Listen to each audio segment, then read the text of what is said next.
In the 130th year of Adam's life, a significant event unfolded. During this year, Adam and his wife Eve reunited and conceived another son, whom they named Seth.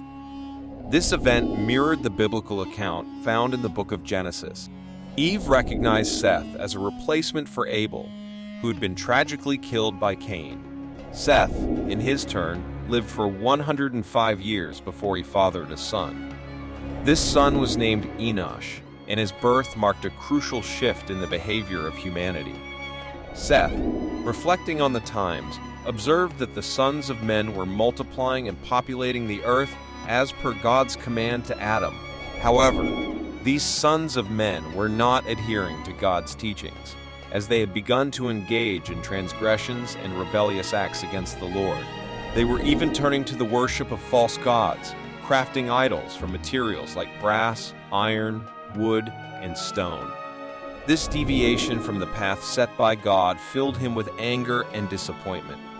This anger seemed to culminate in a somewhat premature flood event, possibly acting as a warning of the dire consequences that awaited if humanity did not amend its ways.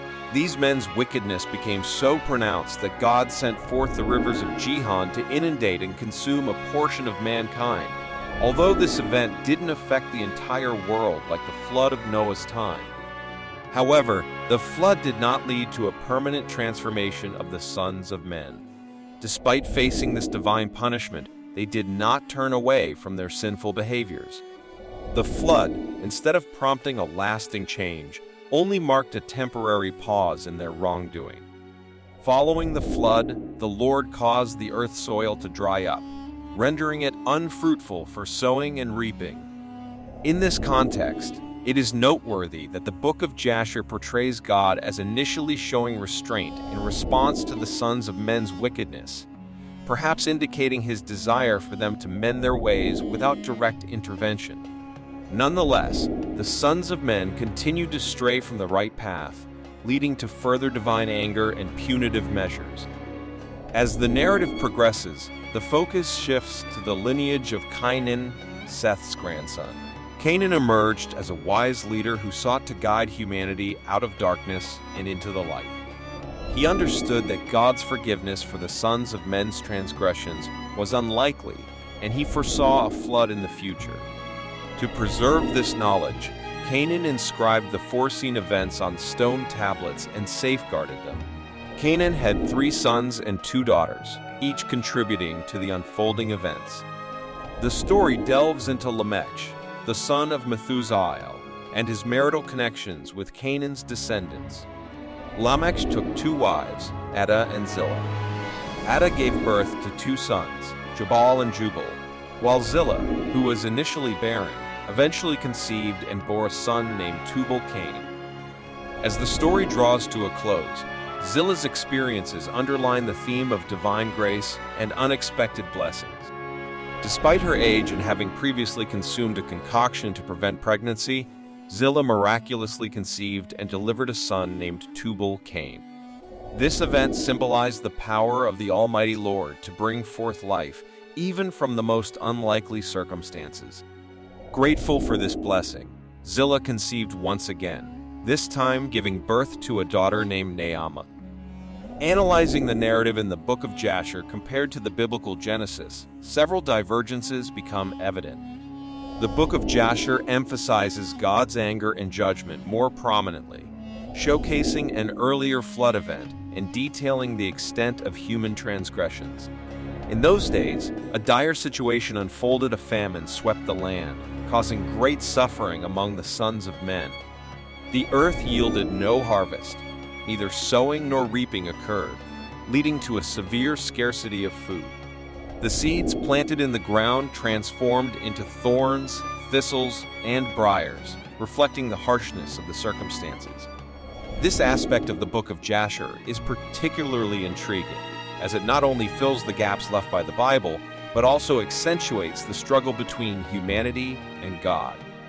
In contrast to the traditional depiction of God's omnipotence, the God in Jasher appears to be in a learning process, adjusting his approach as he deals with human behavior. Rather than immediately resorting to punishment, he tries different measures. hoping for a voluntary change in human conduct. The flood and subsequent famine, despite their severity, failed to drive humanity toward obedience. The Book of Jasher introduces Cainan, Enosh's son, as a pivotal character with exceptional wisdom. Unlike the biblical account that offers limited information about Cainan, Jasher delves into his intelligence, wit, and, most notably, his wisdom. At the age of 40, Cainan displayed extraordinary knowledge and ruled over the sons of men, leading them towards wisdom and understanding. This wisdom extended to commanding spirits and demons, a unique ability hinting at divine blessing. Cainan possessed the foresight to recognize the consequences of continued sin. He anticipated God's wrath and even prophesied the flood that would occur in Noah's time. Sensing the need to guide humanity toward righteousness, Cainan inscribed future events on stone tablets. As Canaan's legacy continued, he fathered 3 sons and 2 daughters. The Book of Jasher identifies Mahalalel, Enan, and Mered as his sons, along with daughters Adah and Zillah. While the Genesis account briefly mentions Canaan's death, Jasher provides more context, noting that he lived for 910 years.